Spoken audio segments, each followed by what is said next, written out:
to Affectautism, where affect is the #1 tool we use in supporting child development through playful interactions.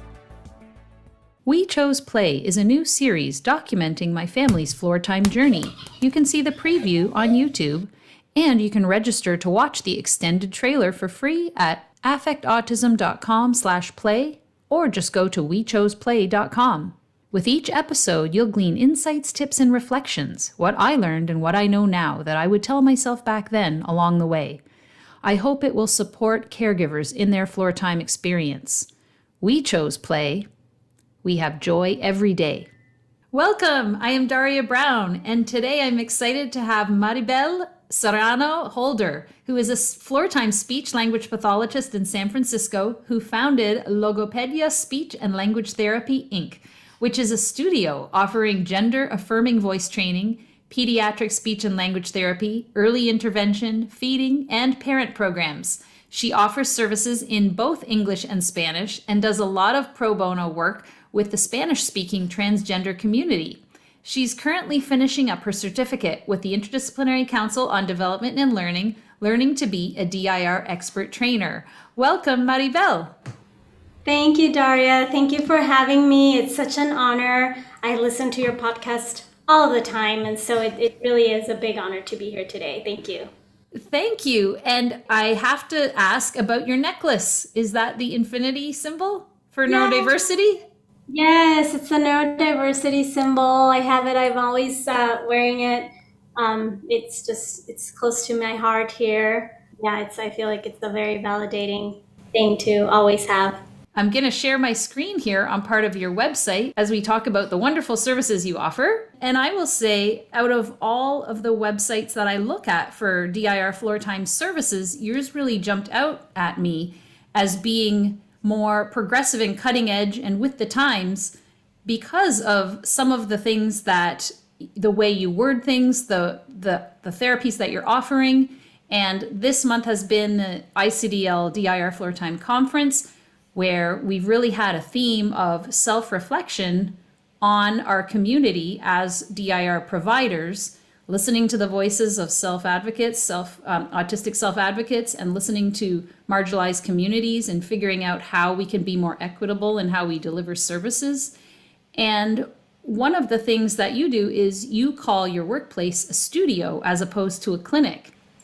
Yes, I'm a speech-language pathologist, and my field itself is very ableist and pathologizing of everything. And I felt that I didn't want to pair that with my space. And so I feel a studio is a very creative space. And so I wanted to create a space that was creative and that brought that energy. And that wasn't pathologizing or ableist. That was a comfortable, welcoming space. So yes, it's not a clinic. It's a studio. And when families come here or any client comes here, they're not patients, they're clients, and they come to a safe space where they can be themselves, where they can work on whatever they feel they need to work without any stigma, without any judgment. Just really a truly safe and welcoming space. That's wonderful. I absolutely love it. I love it. Maybe it'll take off and we'll hear about more DIR studios around the world. I hope so. I feel, it is important to not pathologize and to create these welcoming, equitable spaces. And so that was really the whole focus with even opening up this space. I've been working from home throughout the whole pandemic, and even before that I was going to people's homes. And now having this brick and mortar space, I really wanted to make it something welcoming for everybody that comes in. You offer something called gender affirming voice training, which I hadn't been familiar with, but on top of that, through a DIR lens, which is so interesting to me. Can you tell us about how that started, what got you interested in that, and then tell us a bit about how it works? The transgender voice training for me, it all started As part of the neurodiversity training that I was undergoing, and just my own self-reflection and my own process of self-identification, if you will. And for the transgender community, there's usually about a 3 to 6 times more likely to be either diagnosed with autism or to have feelings of undiagnosed autism, or to suspect an autism diagnosis. And so the work actually started more just in my involvement with the LGBTQIA community and just organizations, local organizations. And what I was finding is that most of the Spanish-speaking trans communities were having a very difficult time accessing these services. And so, being a speech and language pathologist, I had training in voice. And so I kind of started to learn more and really get a better, more in-depth training on how to work the voice. And not because I feel that transgender individuals need to change their voice. That's never something that I have subscribed to. But what I was hearing within the community, especially the Latino community, Spanish-speaking community, which, are already marginalized and then marginalized again for being transgender, is that oftentimes it was a safety concern, not so much as I want to sound like a woman, but really it is a safety. It's like life or death for me. And so that's kind of how it started. I started, going to talks that local transgender, Spanish-speaking transgender organizations were offering, and just really becoming a part of the community, even though I myself am not transgender, but just really being there and being a support. And so it just offering podcasts, webinars, information on gender affirming voice training, and then just making myself accessible. I never pitched it as you have to come in here and modify your voice. Never like that. It was just like, I'm here. If you want it, if you feel you need it, I'm here. And so I teamed up with an organization here in San Francisco and another organization in Orange County. And I have it's almost like a rolling scholarship where I will support 2 transgender individuals at a time from each organization, and I will provide pro bono voice training if they so desire. And so the way DIR kind of comes into this is, it's all DIR. It's all client-led. I follow their lead. I don't determine what their voice will be, because they are the masters of their voice, and it's their instrument, and they are the ones that are learning how to play this instrument. And they are the ones that decide when they feel that they have found their authentic voice. So the purpose for me of gender affirming voice training is to help and support and provide the tools for that person to find their authentic voice, whatever that will be. And sometimes it's not changing, the different parameters of the voice. And sometimes really it's just about being there and just being present in the moment without the expectation of actually doing something. So this work with the transgender community for me is a work of support and just providing access, equitable access to a community that is already, 2, sometimes 3 times marginalized. So that's a big tenet of my work is providing that for them. And on the website that I was showing, you separated out adolescent. Do you have both adult clients and younger clients as well? Yes, and with adolescent clients, it's different, right? Because you need parent participation. I like parent participation, but you need consent.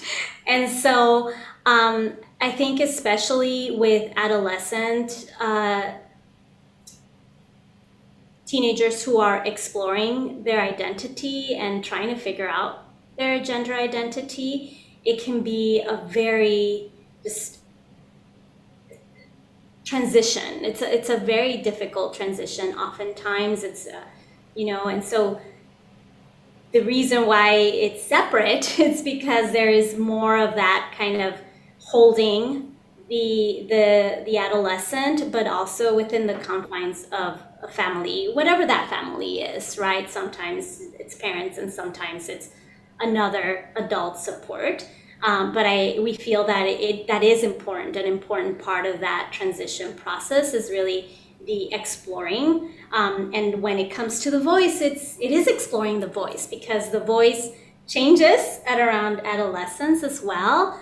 And so it's kind of a supportive part of the transition process for the adolescent. Not that it looks different, the support is the same. We follow their lead. But it does involve that parent component, or that adult support component. And while we're on the topic of gender identity, I don't think the listeners can see on the YouTube video your Zoom label. I don't think that shows up in the recording, but you have she, her, Ella. And I assume Ella is Spanish? Ella. Ella. There's my ignorance of the Spanish language. My apologies. So I wondered if you can talk a little bit about pronouns. So here at Logopedia, we always identify our pronouns. We ask people for their pronouns, not their preferred pronouns, because oftentimes with the transgender and gender nonconforming community, it isn't a preference, it is Okay. a feeling that comes from inside. It's part of the identity. And so I identify as a woman. And so my pronouns are she, her, ella. But my neighbor, who may be trans, may identify as a woman. And so she will use she, her, ella pronouns. But they are not preferred. They are just her pronouns. Same as it would be for somebody who is non-binary, right? They would use they, them pronouns, but they are their pronouns, not their preferred pronouns. So yeah, pronouns are something that we use as identifiers. We don't assume, so we always ask, what are your pronouns? And whenever, we're in a Zoom meeting, we always have our pronouns there. So that I think it's just kind of shedding light on the importance of respecting people's pronouns and recognizing that they may be different than your own, or different than what you would, expect or perceive. And so I think that just goes with respecting, people's identities and how they, see themselves and how they identify. Thank you for pointing that out, because a lot of people really just don't know. And I hadn't heard about that before, about it not. I mean, I understood that, if someone says that this is their identity, you believe them. You don't question that.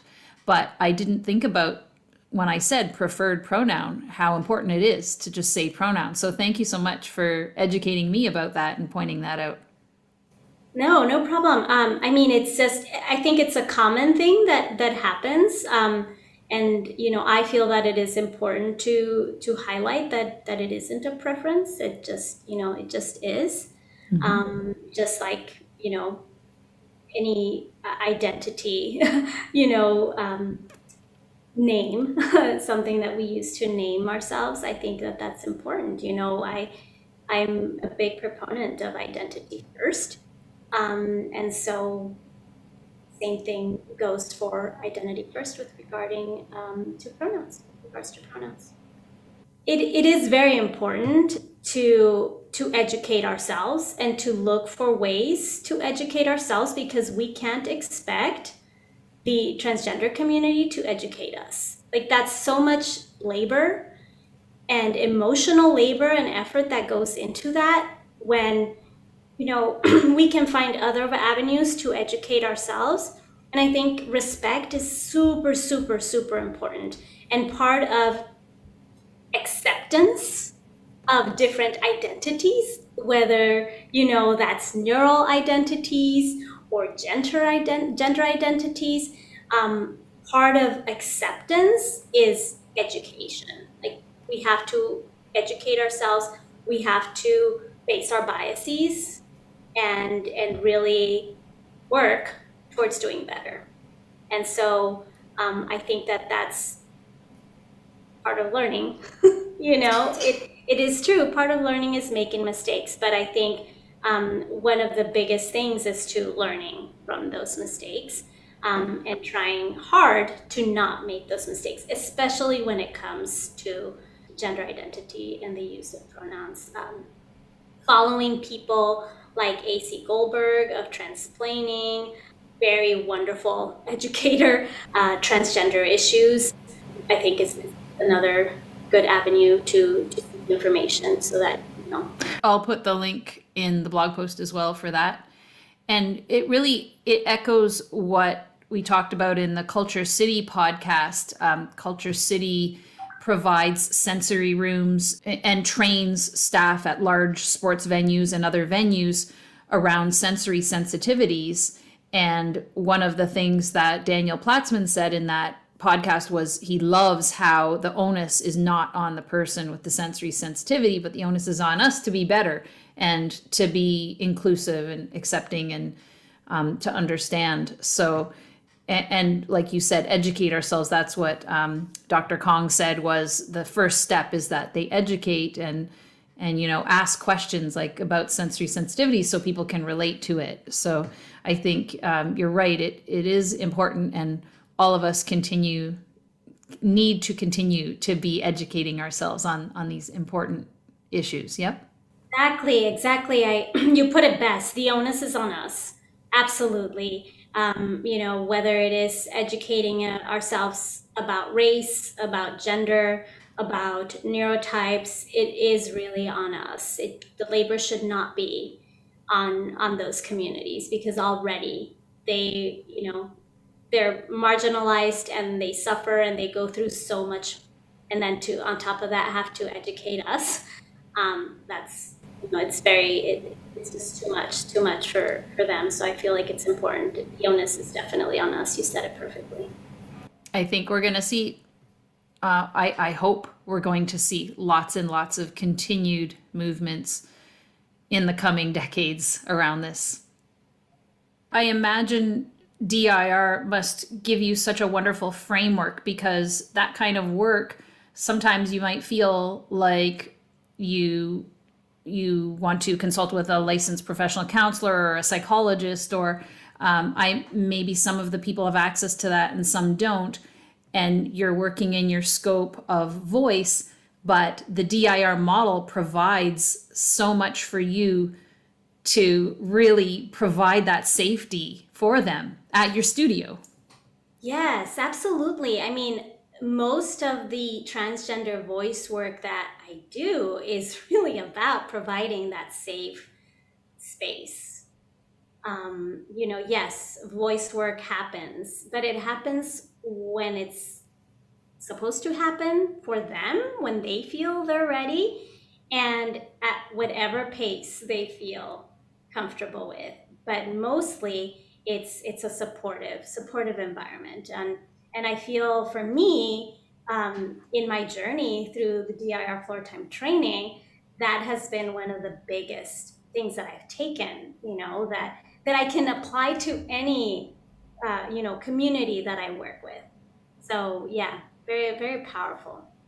Do you have any big lessons that you've learned from working with this community? What have you noticed? What kinds of progression have you seen? Have you, meeting them where they are developmentally in sort of a different way than we think about with children, but it's still going back to the model?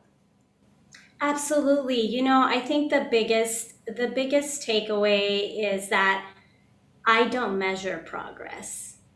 They do, right? And so they decide how far they want to go. And I'm just there as a guide. So they're driving and I'm just kind of telling them where they turn, but they've got full control. And that for me goes across all the areas that I work, whether it's with the transgender community, with families, with children, adolescents. It really is about providing the supports and guiding, but letting them have the power to drive and tell us where we're going. And I feel that that's been a very, very successful way to do what I do. I don't consider myself an expert. I feel that people are the experts in their own, and parents are the experts in their children. And I know some things about communication that I can share, but at the end of the day, they know their children. And, a transgender individual is the expert in their experience.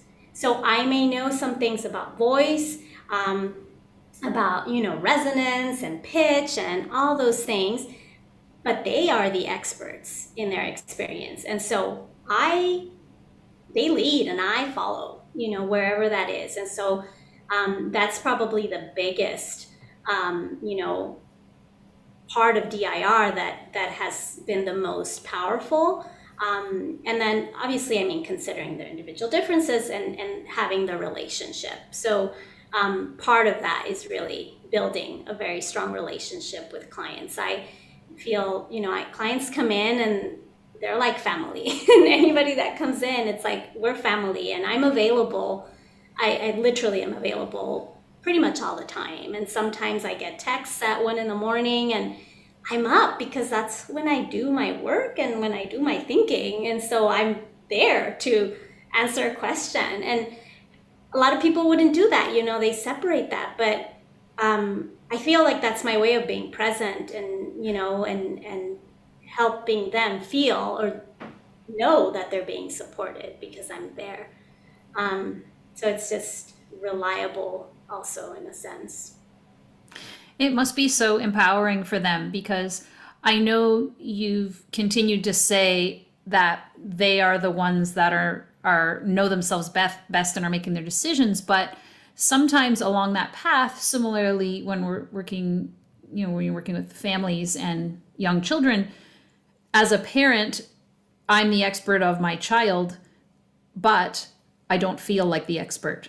I'm coming to the therapist to figure out what do I do, how do I interact with my child, and I wonder if sometimes when you're searching for your identity, if a transgender person is trying to figure out who they are and explore their gender identity, they might be looking to you as well because they're not sure. And I love how you said you sort of guide them along and really empowering them to find that voice inside of them, because I imagine they need that confidence to do that. And the cocoon of this beautiful relationship that you form with them gives them that confidence to do that, whereas they might have not had that in other places before. Yeah, definitely. Vocal transition can be a very important part of the process. And so oftentimes, clients come in and they don't know. They're like, I don't know, but I know that I, want to change a few things. And I never know what the end result is going to be. And, neither do they. Sometimes it really is a coming in and playing with what our voice can do. Our voice is an instrument. In my opinion, it's the most powerful and beautiful instrument because you can shift. You can't do that with a brass instrument. You can't do that with the sax. You can't do that with, a flute, clarinet. They are what they are, but you can do that with the voice. And so it's a very, at least for me, I don't know, it's a very individual experience for everybody else, right? But for me, it's really magical to watch, the shift just in perspective. And I've had clients come in saying, I want to change this. And then once they start working, they're like, you know what, I'm happy with my voice. And I'm like, yay, success. Because, I'm not here to change anything. I'm just here to support and guide. Excuse me.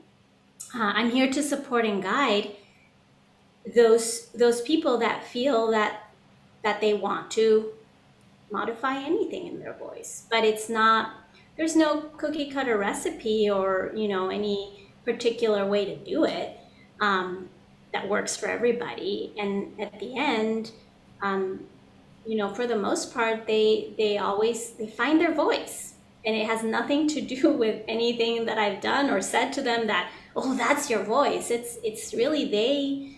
After a while, they're like, oh, okay, This start to feels figure right. out, This feels right. like me. Yeah. This feels right. This feels like me. Or they'll listen to different voices too. We might do some exercise like, pick some voices that you feel, kind of call to you, that you're drawn to.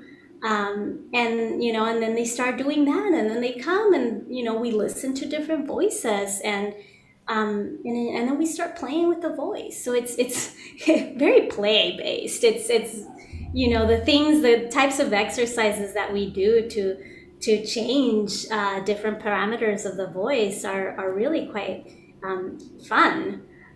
Sometimes silly, and sometimes they work and sometimes they don't, but it is a very fun exploratory process to figure out, what does my authentic voice sound like?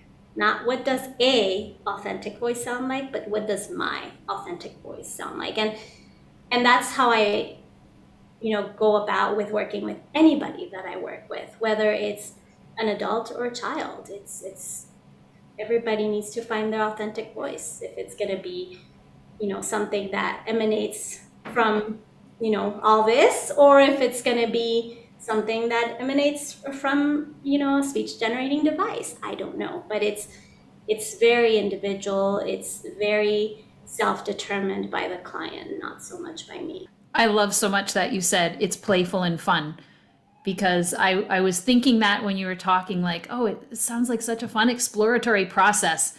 And hey, we choose play. That's what we do in DIR floor time. Now, you brought up AAC devices and alternative and augmentative communication, and that's another service that is part of your studio. And it flows in perfectly as the next topic, because you said, like, helping non-speaking individuals find their voice. And can you talk a little bit about how that process works for you? I imagine there's a lot of similarities. When I work with preverbal children, for the most part, we're always working towards spoken language, right? Most parents want their children to speak.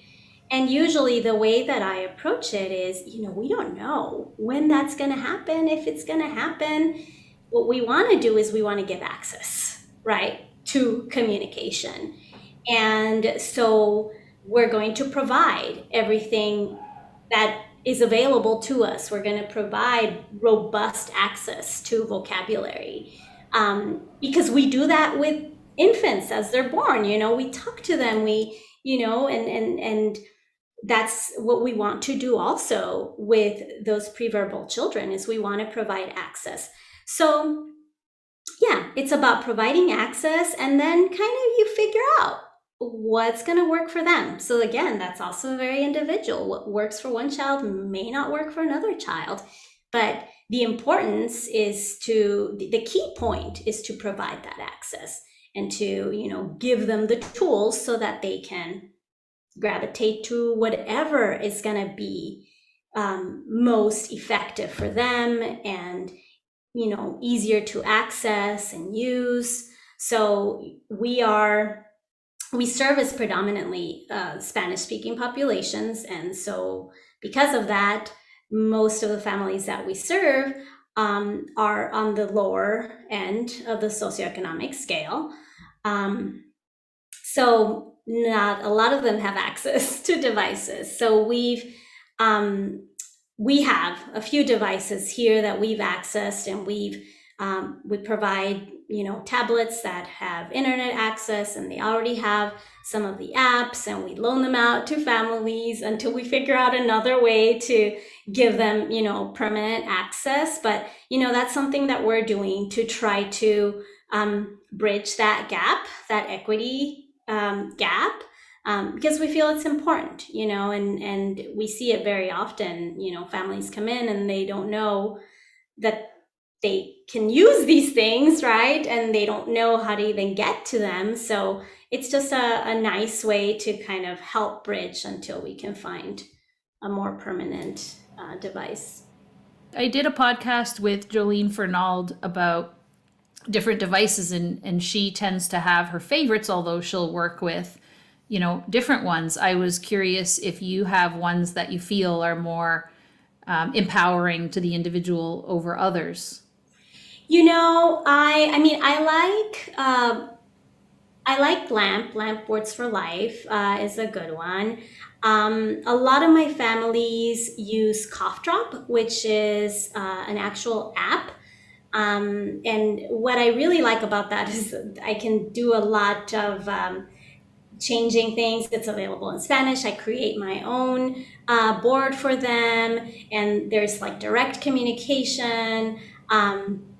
They give the devices that I have already have it in there, and it's actually it's affordable, and you can have it anywhere. So as opposed to like Lamp and Proloco to Go, you have that as on a dedicated device, whereas this one you can have it on your iPad, on your Android, on your Samsung phone. And so it gives much quicker access. So in the event that your tablet breaks down or stops working, you can access it on your phone, you can access it on your computer. So I really, really like that one. I don't know how popular it is, but I've really very much enjoyed that, and my families have as well. I will definitely link to it in the blog post at affectautism.com because I have not heard of it either. So I think many of our listeners probably haven't either and might want to look into it. Yeah, and they are great. They have a great support. So if anything, if you delete something and you don't know what you did, you email them, and Scott will email right back. And so their customer service is pretty amazing. Oh, that's awesome. I wonder about the bilingual families you mentioned. You serve a lot of Spanish speaking families. They may or may not also be speaking English at home, or thinking about wanting to have their children speak English for when they're in school. How does that work with AAC devices? So most of, the ones that I use, you can modify it to English, and then you can toggle between the languages. So, because we're in America, once they start school, everything kind of switches to English. So with most apps, or devices, you can toggle, and you can do the same with Cough Drop. So yeah, it hasn't been an issue. Usually when we model in the dominant language of the home, and the parent, or the dominant language of the parent or the caregiver, as we would with any bilingual child, bilingual family. So we use it just like we would use it in speech. This is incredible work that you're doing. You're really giving a voice to people who struggle to find their voice and their identity. And on that topic, when we were talking about the transgender community, I was also thinking in the back of my head a lot about masking, because we hear from self-advocates all the time that and people who are diagnosed later in life too, that they may not have known they were autistic because they've learned to mask in order to fit in.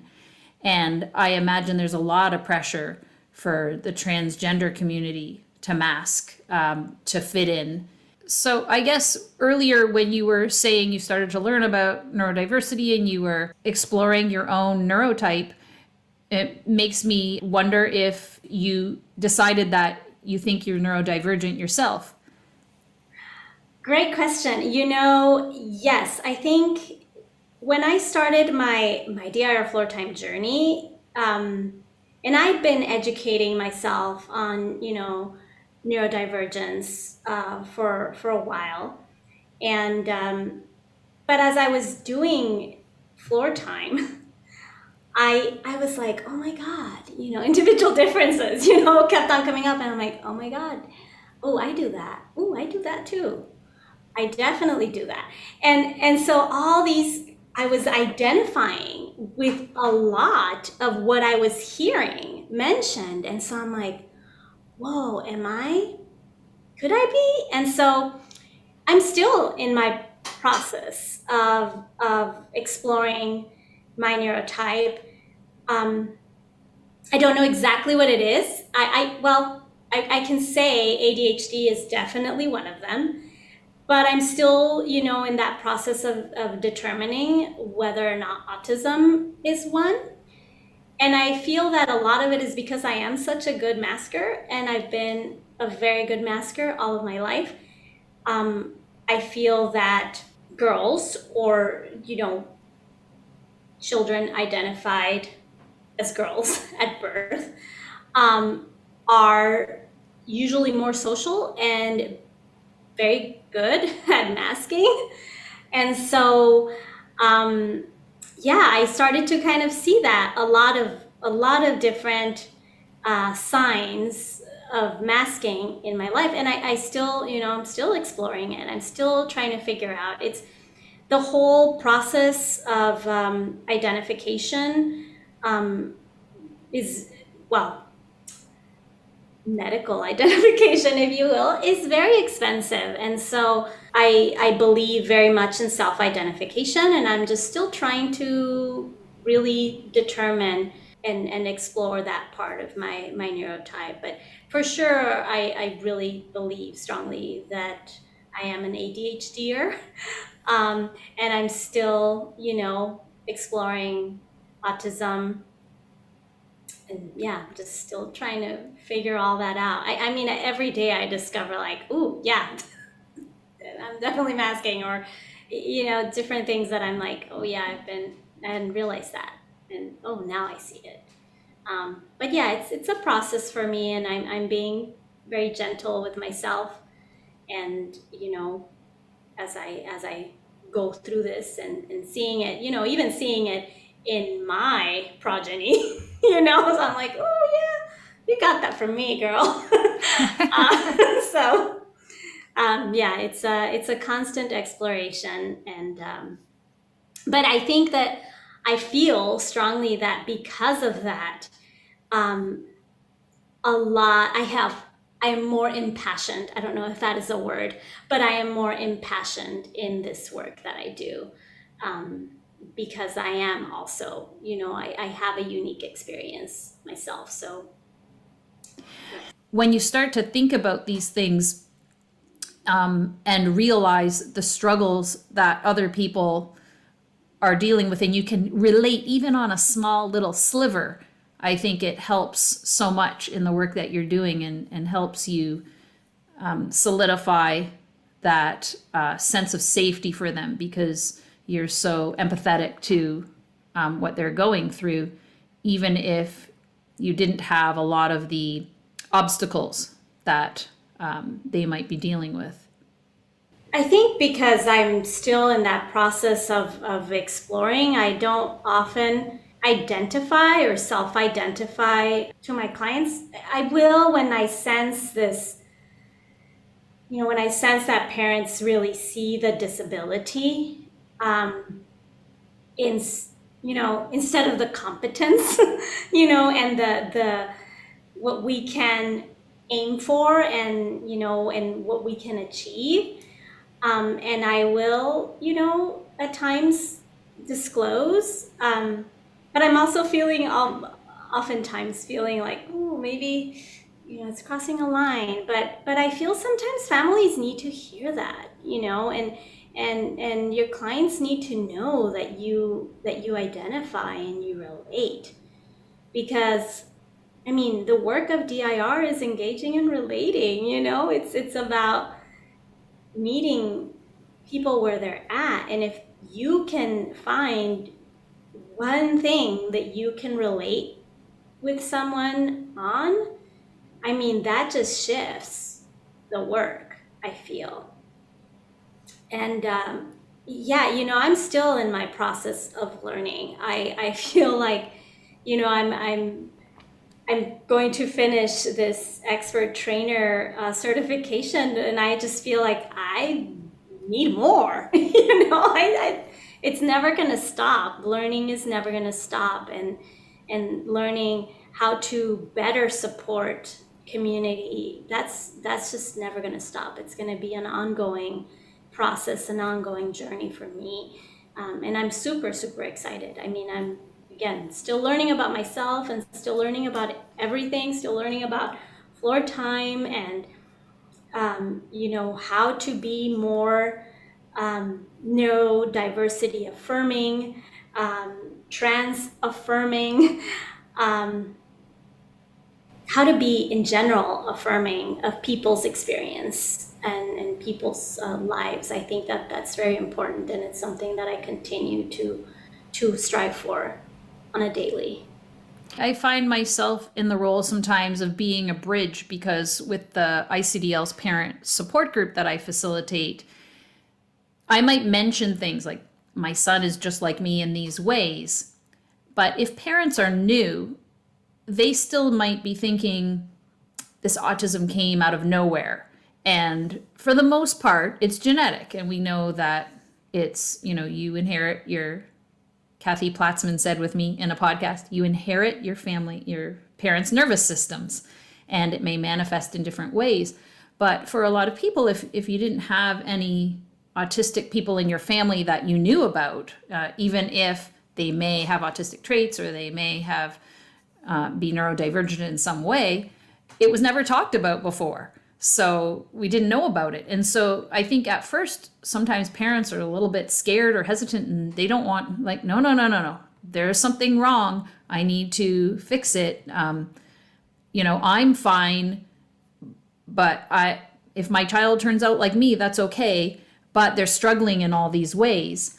And so it's trying to be that bridge to, meet them where they're at, like we do in floor time, meet them where they are, and just kind of see, so it's a balance between, letting them know about, you relate with their experience and the experience of the child. And then at the same time, you understand the parents' concerns, and hopefully through the process come to a place where acceptance is in everyday life. It's interesting that you mentioned that, because for a while I'm like, oh, maybe it's just within the community that I work. Because I remember autism or any type of neurodivergence was kind of labeled as, oh, quirky. My brother's, oh, he's just kind of quirky. And so, it's hard, because even though 1 in 54 are identified now, that's still a lot that are not, identified, and a lot before that weren't identified. So it's hard to see and look at oneself when prior to now, it was a much bigger identification gap, if you will. And what are we identifying? I mean, what we're identifying right now is still very based on all these false narratives that exist. So I think that's where we're going to get a lot of clarity in the next decade or so. And I hope so, because it is the identification process. It's still based on the medical model. And we know that the medical model is very pathologizing. And so, yeah, it's very interesting in this work, really just being that bridge, and helping parents just be present without, focusing on fixing. And I feel that comes up a lot, come fix my child. And and I don't have a little, magic wand, and I don't have a little pill that you can give him or anything like that. All I have is myself and what I know, and my empathy for the lived experience of that particular parent, and also my empathy for the lived experience of that particular client, and supporting a family member, loved one, a caregiver, through this process of learning how to be there for their child, how to be present, how to engage, how to find that joy. That is so, it's worth more than I can describe in words. And I think once they find it, and once that bulb, lights up, they're like, oh, I get it. And so then everything else, like, oh, I have those same tendencies, it just kind of happens naturally, instead of like me identifying it in the beginning or helping them identify it from the start. It just kind of happens as part of the journey, when that light bulb just kind of lights up and they're like, oh, now I get it. And it's a very powerful moment, and it's not just one moment, it's like a series of moments, and it's just really wonderful to be part of that process. And just having this wonderful strengths-based model where we can focus on what's working and focus on where we can connect and where we find joy and what we're comfortable doing together, and building from that is what I love about DIR Floor Time. Me too. I felt, when I found DIR Floor Time, I felt like I found my people. Like, this is it, and I've been wanting to do this training for quite a while. And when ICDL had their conference in San Francisco in 2018, I was working for an organization at that time, and I took the entire team over to the conference, and it was wonderful. And I'm like, oh, I really just want to do this training, but I can't take all this time off, to go to some other part of the country. And so in a sense, the pandemic, when it hit, it was a bit of a blessing in disguise for me, because it allowed me to be able to do this. And so my whole training has happened throughout the pandemic. And it's just been such a wonderful journey. I've got wonderful mentors, and it continues to be a learning journey for me. I'm very excited about it.